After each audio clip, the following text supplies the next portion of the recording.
So, welcome to second morning session. We will be talking about location risk rules.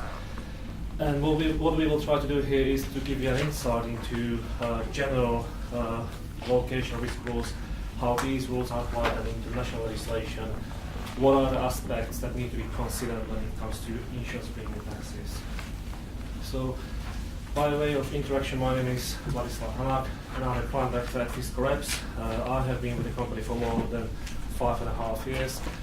I do look after major big insurance companies in Europe, so EU, EA market, together with my team. One of my team members is Dan Carter. Yeah, my name's Dan Carter. I'm a client specialist at FiscalReps. I've been with FiscalReps for 2.5 years now, and I've been working on Maddie's team with some major insurer clients. Right, so in terms of the agenda, we will go through following points. First of all, we will start with some warm-up questions, so that will be an option for you to answer these questions. Secondly, we will run through some EU directives and basically sources where insurance companies can find useful information when it comes to identification of the location risk.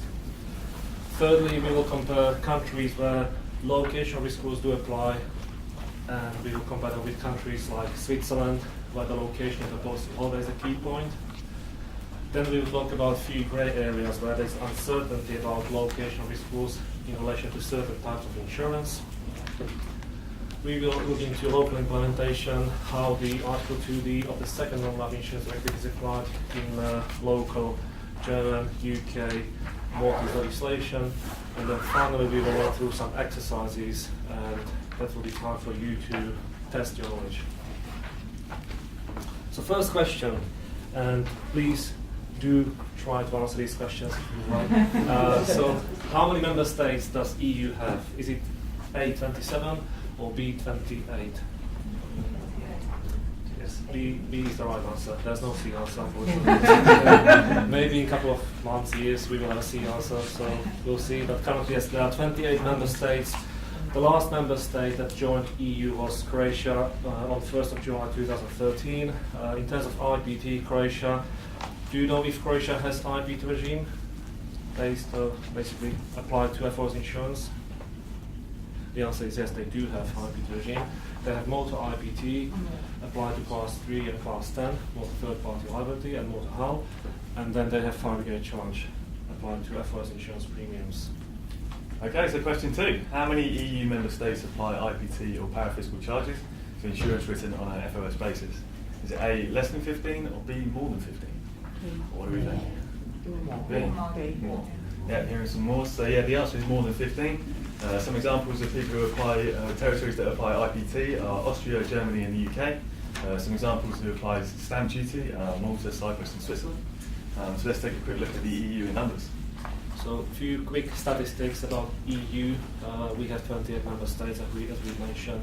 They use 13 currencies, so 16 of them do use euro within the European Monetary Union, and then 12 other countries use different currencies. Finally, it's a big market for insurance companies, and it's an important market for especially European insurance companies because there's more than 500 million people living in the EU. So the next question, which group of countries doesn't apply IPT? Is it A, UK, Germany, Hungary, or is it B, Slovakia, Czech Republic, and Poland? B. Right, so B is the right answer for today. So UK, there's UK IPT. The rate has changed recently from 1st of November from 6% to 9.5%. German IPT regime, the default rate is 19%. Finally, Hungary, there is an IPT regime introduced from 1st of January 2013. The default rate is 15% applied to certain classes of insurance and 10% to property and accident classes of insurance. So question 4. Who pays the premium tax in Germany? Is it A, the insurance company, or B, the policyholder? What do you think? Depends. That's good. That's good answer, actually. It depends. But by default, in this scenario, well, let's say we have an FOS insurance, who will pay the premium tax? When we say pay, we mean by paying IPT and submitting return. Yeah, so A is the correct answer in this instance, the insurance company. German IPT is insured born tax. Correct. Okay, so In terms of this question, who typically pays premium tax by default, and again we are talking about FOS insurance, by default policyholder pays the premium together with IPT, provided that IPT is an insured borne tax. So the policyholder is seen as a tax debtor. On the other side, we have a tax payment debtor who is basically an insurance company by default. So insurance company has to register for IPT, pay and declare IPT to tax authorities. So few examples where we have, for example, tax debtor in Austria for IPT and FPT. Who do you think is a tax debtor? For IPT is the policyholder or insured, so that means it's an insured borne tax. FPT is an interesting one because by default it's an insurer borne tax. However, insurance company has an option to invoice up to 50% of the FPT amount back to the policyholder.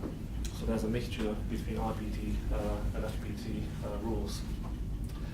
Hungary, IPT is an insurer borne tax, so that's very clearly, explicitly explained in the legislation that IPT is paid by the company, insurance company, on the total gross premium received by insurance company. And then finally we have country like, for example, Belgium, where we are looking at INAMI, that's a parafiscal applied to certain types of insurance. So let's take an example of fire insurance where INAMI rate is, for example, 6.56%. Insurance company has to be careful with this rate because the first part of the rate, which is 6.5%, the higher rate, is an insured borne tax, and the smaller part, 0.06, is an insurer borne tax. So again, there's a difference between INAMI first rate and INAMI second rate. Few examples on tax payment data. So by default, the insurance company has to register in countries like Germany, Austria, UK. In few instances where especially the insurance relationship is with non-EU or non-EEA insurance company, policyholder becomes liable for premium tax and he has to register and declare IPT, for example in Austria and Germany. And then finally there could be a scenario where broker is responsible for the registration and settlement of IPT, for example in the Netherlands. If the broker is located in the Netherlands and he is authorized to receive insurance premiums on behalf of the insurance company, that broker has to register and pay IPT in the Netherlands. So the next question, who bears the cost of the IPT in Hungary? Is it A, insurance company, or is it B, the policyholder? So this time it's A, yes, it's insurance company, because Hungarian IPT is an insurer borne tax. An insurance company has to register and pay IPT based on the total gross premium received from the policyholder. So question 6, which European country does not follow location of risk rules? Is it A, France, or B, Switzerland? Yep, Switzerland is correct. Switzerland has location of risk rules which are not harmonised with the general EU guidelines. Swiss stamp duty is due when the policyholder is established or located in Switzerland. We'll go into more detail on this one in this point later on in the presentation. That leads us on to question number 7. That's open question. So what is the difference between fiscal representation or fiscal representative and fiscal agency, fiscal agent?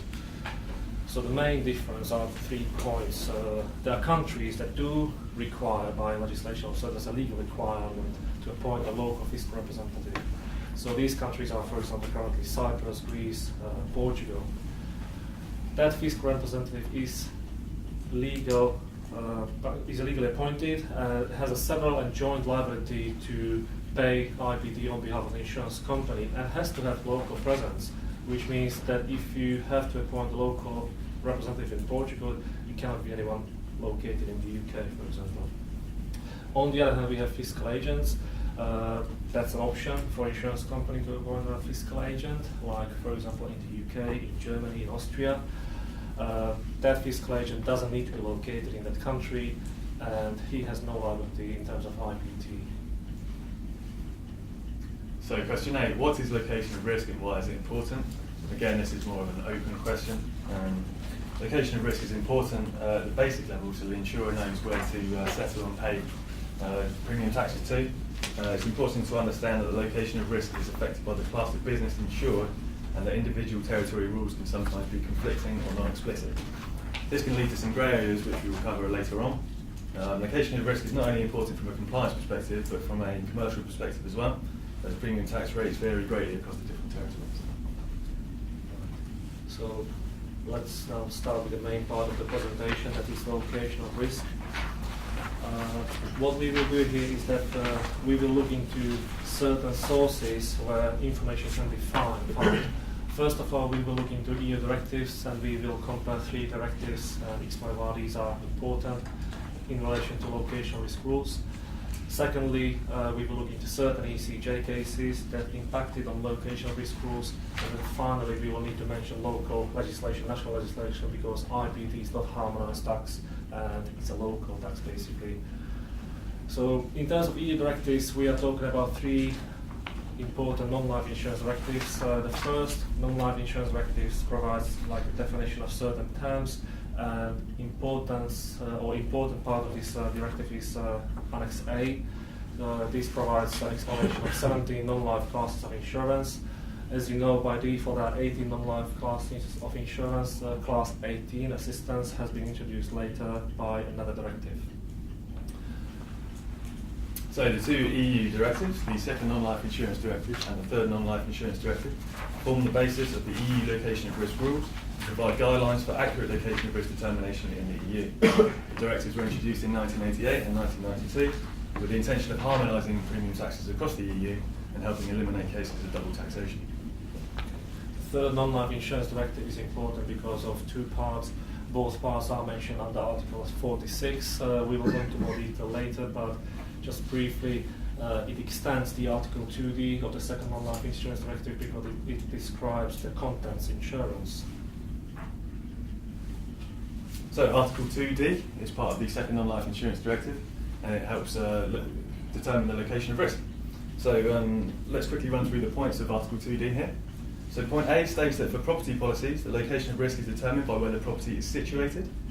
Point B states that for policies relating to vehicles, the location of risk is where the registration is taken out. Point C states that for travel or holiday risk with duration less than 4 months, and the location of risk is determined by where the policy is taken out. And point D states that for any insurance types not covered in A to C, then the policyholder's residence or establishment is then taken as the location of risk.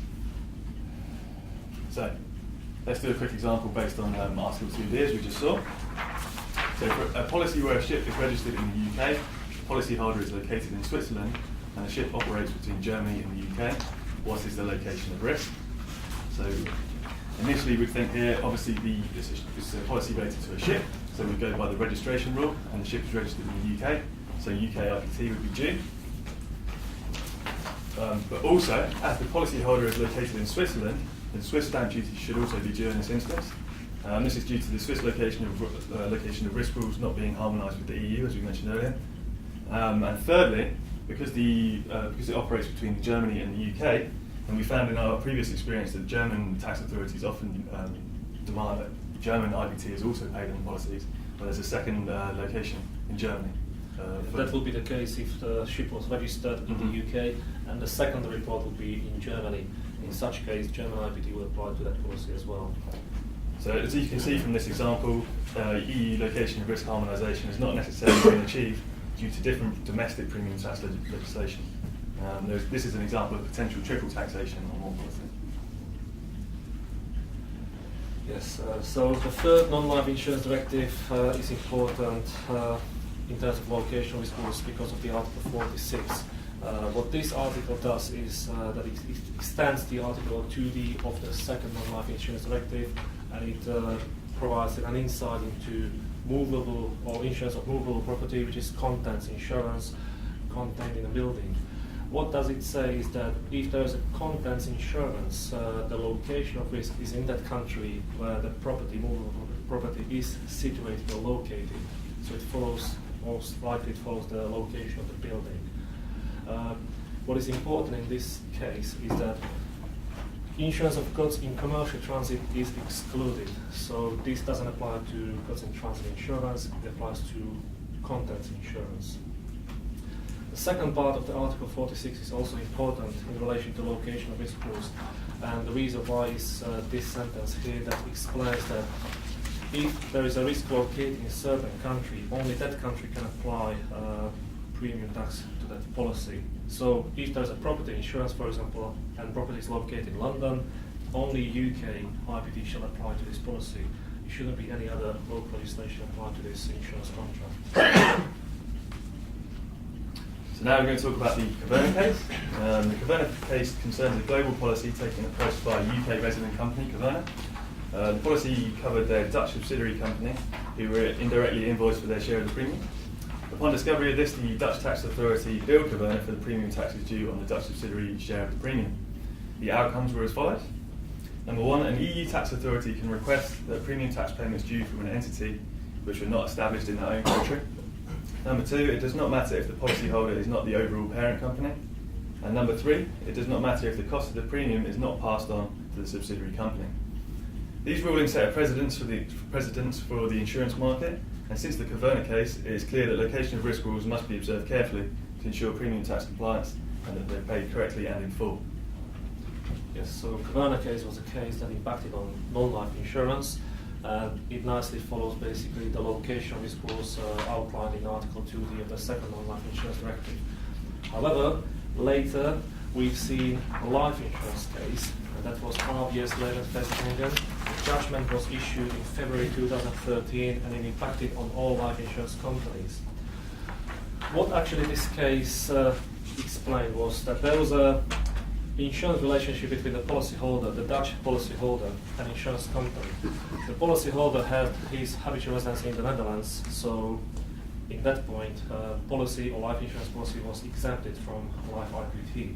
However, as soon as the Dutch policyholder relocated to Belgium, this policy became subject to Belgian IPT of 1.1% premium tax. So the ECJ case changed the understanding of the location risk rules in terms of life insurance, and it changed the interpretation of the rules from static location risk rules to dynamic location risk rules.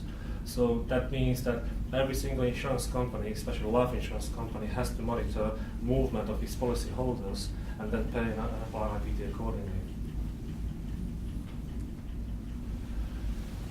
Now, these were EU rules. On the other hand, we have also countries like excuse me, Switzerland and Liechtenstein where EU rules are not followed by default. So Switzerland, as we know, is not part of EU, is not EEA member state.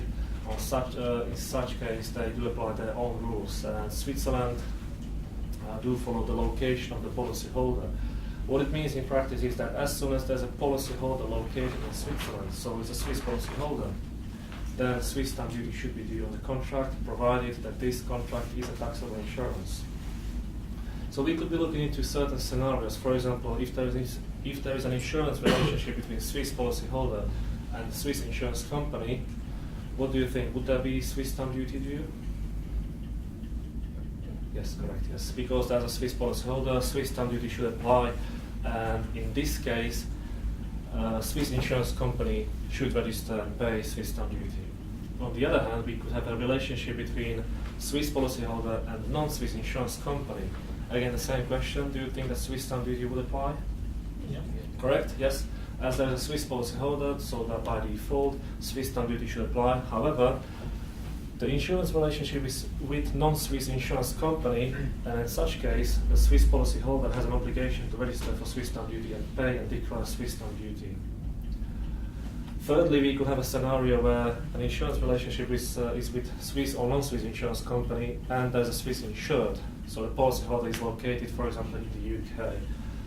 On such occasion, Swiss stamp duty should not apply, and important thing is that if there was a risk located in Switzerland, but the Swiss policyholder, Swiss insured is part of the insurance contract of Swiss policyholder, by default, Swiss stamp duty rules will not apply. Obviously, there are certain scenarios where you have to look into more detail and identify whether the location of risk rules could apply. But in terms of Switzerland, by default, it's the location of the policyholder. So, a very good example would be in case of this example here, if there was a Swiss policyholder, but the insurance related to a property, and that property would be outside Switzerland, that falls under exemptions in Swiss stamp duty law. So no Swiss stamp duty would be applied to that insurance contract. The other country where the location of risk pools are not followed by default is Liechtenstein. So Liechtenstein is an EEA member state, however, by default they follow Swiss stamp duty rules. So that means that if the policyholder is located in Switzerland or Liechtenstein, then Swiss stamp duty should apply. However, if the Swiss stamp duty doesn't apply, Liechtenstein as an EEA member state could apply location of risk pools based on Article 2D of the Second Non-Life Insurance Directive. That means that, for example, if we have this scenario here, that there's a this scenario here, if there's a Swiss insured and there's a building located in Liechtenstein, then Liechtenstein stamp duty would apply. Interestingly, the rate of the Liechtenstein stamp duty is the same as the Swiss stamp duty rate, so 5%. So, as we mentioned previously, there are some grey areas when it comes to location of risk ruling. One such area is the treatment of the definition of the term vehicles, as we saw in Article 2D earlier. So, industry practice is that the term vehicles includes ships, aircraft and land vehicles. But some territories have defined vehicles as to be a means of transportation. So examples of these territories are Denmark, Greece and Slovenia. This way of defining vehicles is slightly more ambiguous. The UK guidance is clearer, as it mentions that vehicles includes motor vehicles, ships, yachts and aircraft. But then some territories do not have a clear definition of the term vehicle. For example, Germany, as the definition is not explicit, it leaves scope for interpretation. Interestingly, if you refer to the dictionary definition of the term vehicle, it's given as a thing used for transporting people or goods on land, for example, a car, truck or cart. Here there's no reference to ships or aircraft, obviously. When seeking further guidance from the EU Commission, we have found that their definition of the term vehicle covers land vehicles only as well. Conflicting definitions of the term vehicles create ambiguity when looking at location of risk rules set out by the Second Non-Life Insurance Directive, and often we find that market practice prevails. When considering oil rigs, for example, it's interesting that they're considered a ship according to the UK premium tax legislation if they move from place to place. It's not clear that they fit the definition of a vehicle, but they can be moved. So that's an interesting one. So, as we can see from the treatment of the word vehicle and how it's defined is not always consistent. Malta is a good example of this, as Maltese premium tax legislation defines vehicles specifically as intended for travel on land. Ships and aircraft are therefore not included in this definition, and as such the location of risk rules applicable to aviation and marine policies for Malta can be interpreted as being based on the policyholder's location rather than the registration location.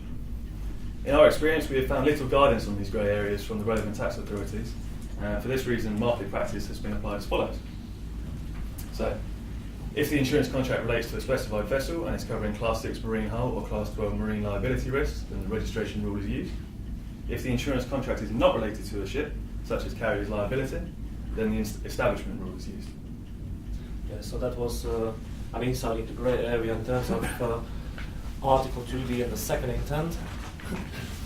With regard to the fourth intent, which is basically saying that if none of those third previous intents should apply, then the fourth intent should apply.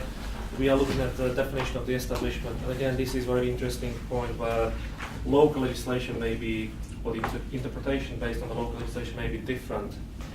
So what do we mean by establishment?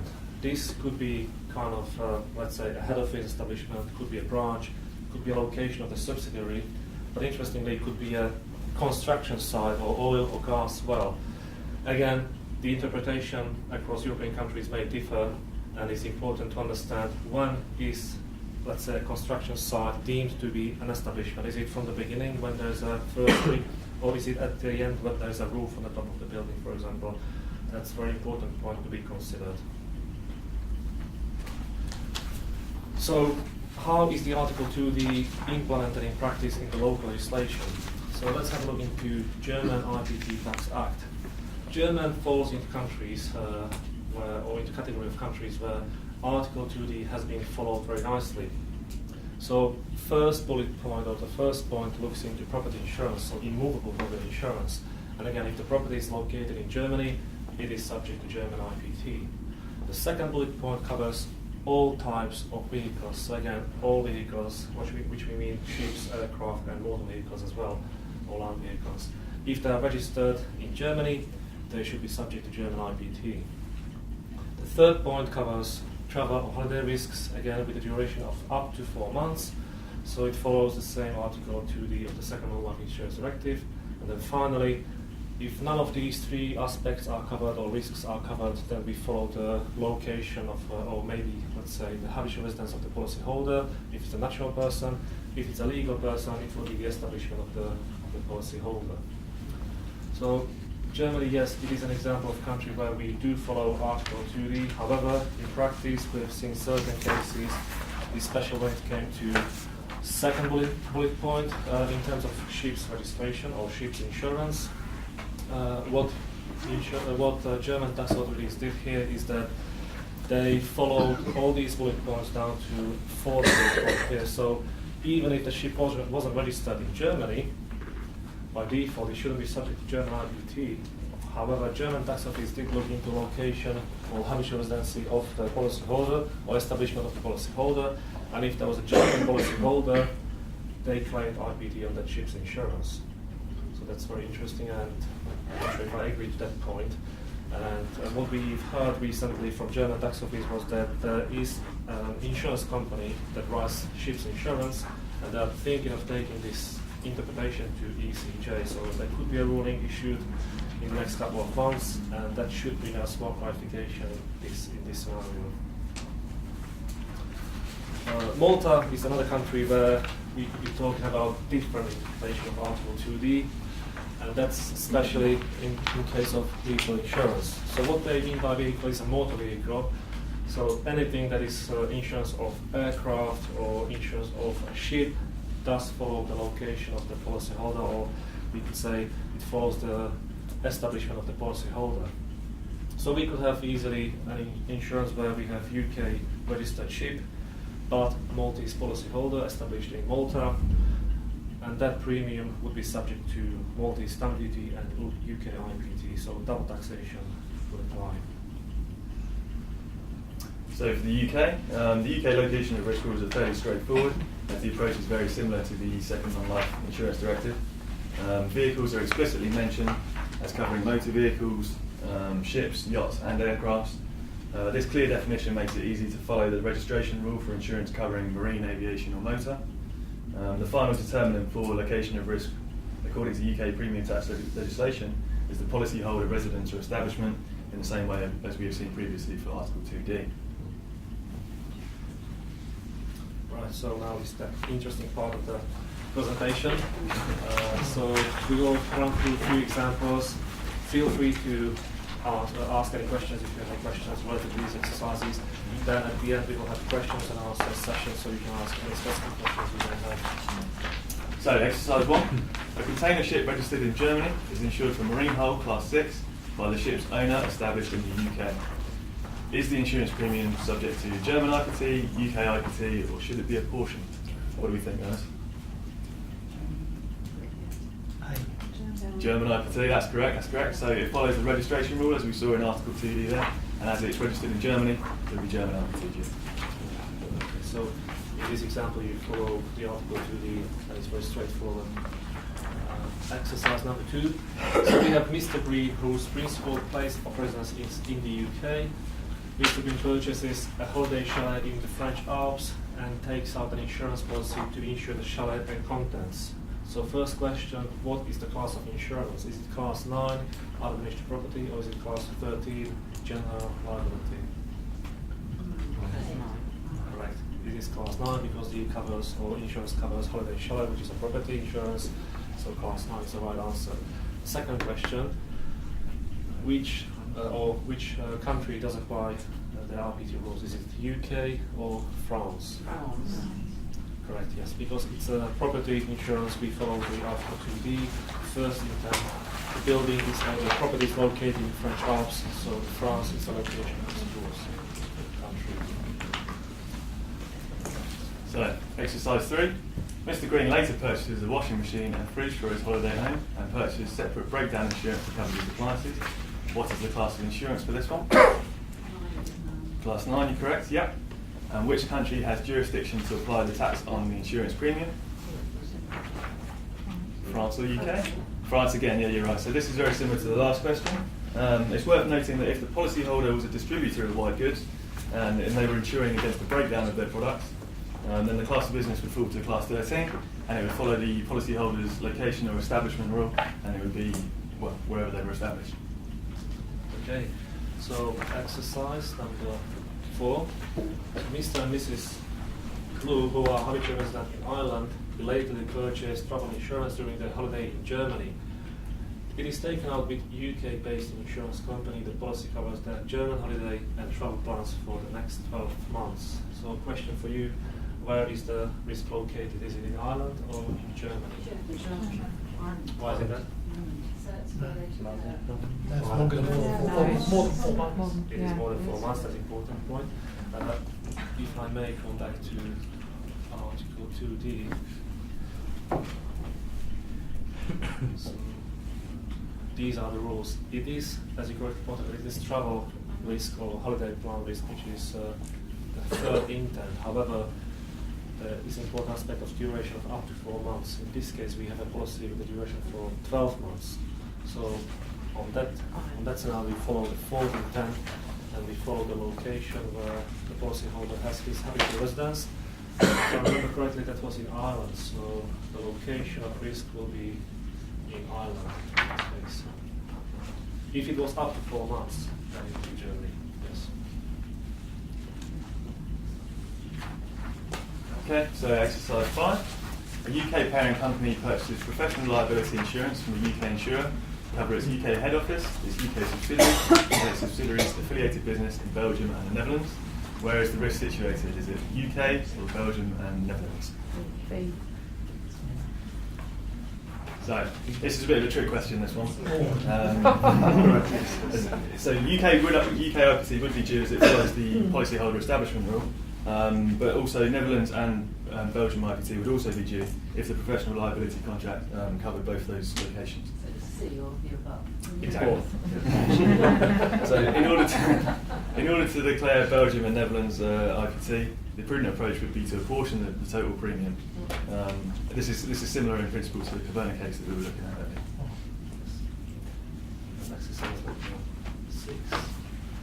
A haulage company based in Belgium pays a premium to cover the loss or damage to goods that is transported to a customer located in the Netherlands. Again, question: where is the risk located? Is it in Belgium or is it in the Netherlands? So we do cover class 7 goods in transit, so loss or damage to goods. And in such case, we follow the establishment of the policyholder. So the policyholder is a company in Belgium, so the risk is located in Belgium. Interestingly, if the customer located in the Netherlands took out the policy to cover the same risk, the risk would be located in the Netherlands in that case. And exercise 7. A parent company established in France pays a premium to cover damage to its subsidiary's premises situated in the City of London. The subsidiary carries out business activities in Germany and Spain. What is the location of risk in this situation? Is it Germany and Spain, or is it the UK? What do we think? UK, that's correct. So as the property that's being covered is in the City of London, we follow that through to UK IPT, and that's what we pay. So in this case, we follow the first intent of the Article 2D property insurance. It is situated in the UK, so UK IPT rate will apply to the insurance. Okay, so do you have any questions? Can I go back to Switzerland for a moment? Yes. So we've got a Swiss policyholder there. We've got we write freedom services from, say, UK to Switzerland. Yeah. So then you're suggesting that the tax is still the responsibility of the policyholder rather than the freedom services insurer. Correct, yes.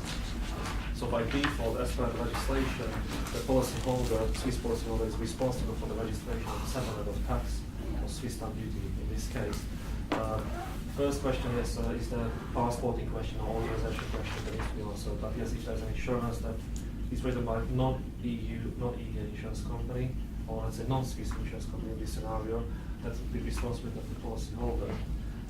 What is important to mention is that if the Swiss policyholder pays premium or the premium tax and stamp duty, everything is fine. If he fails to pay, they usually approach the policyholder, not the insurance company, the tax authorities.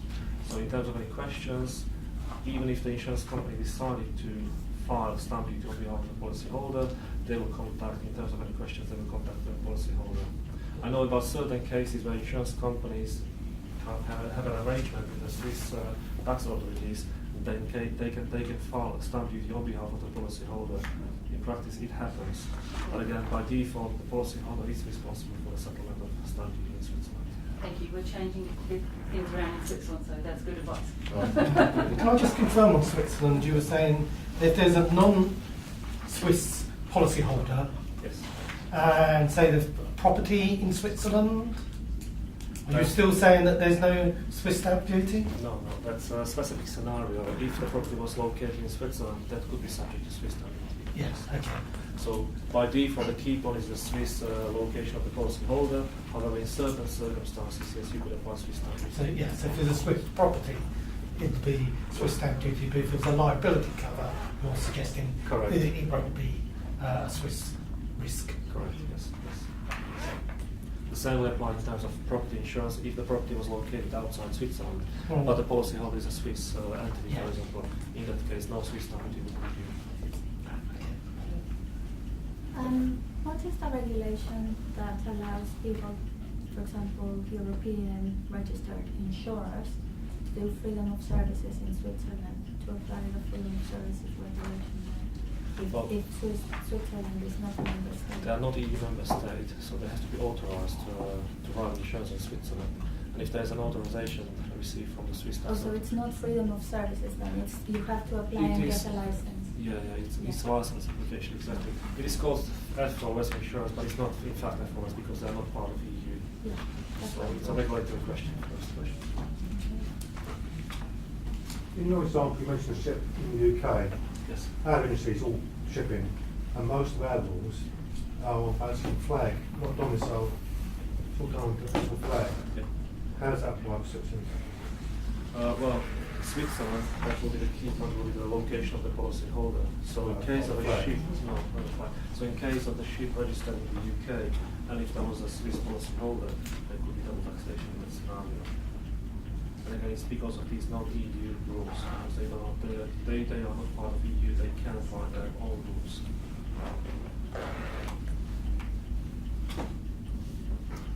Any further questions? I have one. Yes. If you went back to your example 7, and say you have a company established in France who purchases, say, a property policy to cover their subsidiary in the UK, Yes. but say the French policy had an interest, a financial interest clause, would that change in any way the fiscal liabilities on that policy? It's an interesting question. So, in that case, the UK IPT rate would apply because it's the location of the property. If there was an interest related to a different country, it could be considered, but the different point would be, or important point would be to consider whether the premium is allocated and maybe specified in the insurance contract as a separate part of the premium. Because if it was a multi-risk insurance, then we would be looking into UK IPT rate. So that was going to be my next question. Yes. So imagine instead of the subsidiary being located in the UK, what if it was located in India? Okay. Would then So in India, we wouldn't apply FOS rules because it's not exactly, part but of the Europe. fiscal liabilities in all probability would still be due regardless of there being a financial interest clause. Possibly, yes. That's a tricky question. I know because it has never been tested, but I was just No. looking for your opinion. If the insurance is related to India, for example, that needs to be, again, regulatory question answered first, and then we would look into IPT part. In that example, though, the insurance probably isn't related to India. The French company would be policy of like the beneficiary, so it would be their establishment of the fund. And then you're probably just trying to get your money back into India. You know what I mean? If you can't Yes, insure it, yes, you're yes. not able to purchase insurance in India. Yes. Interesting point is that in terms of such insurance, German IPT authorities did think about this. And if there was such insurance, then German would be, or it would be related to German entity, German IPT would be applied. So, 'Cause it's a different, Different- there's different risk. yes, Sure. yes, yes, yes.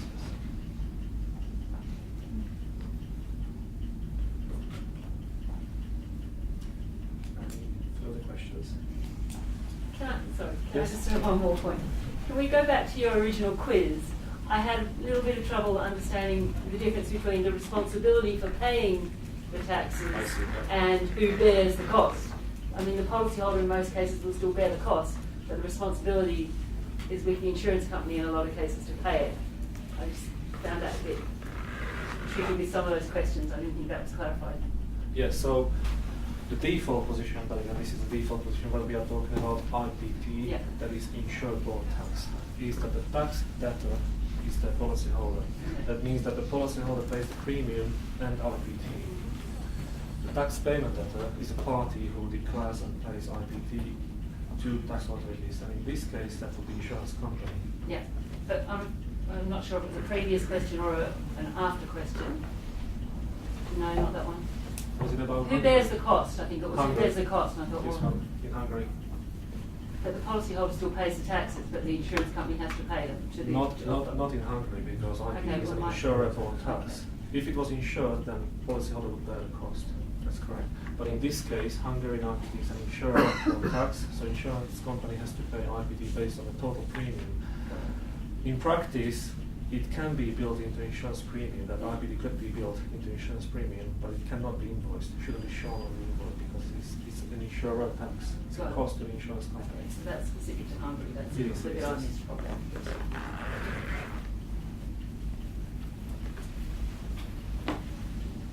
Any questions?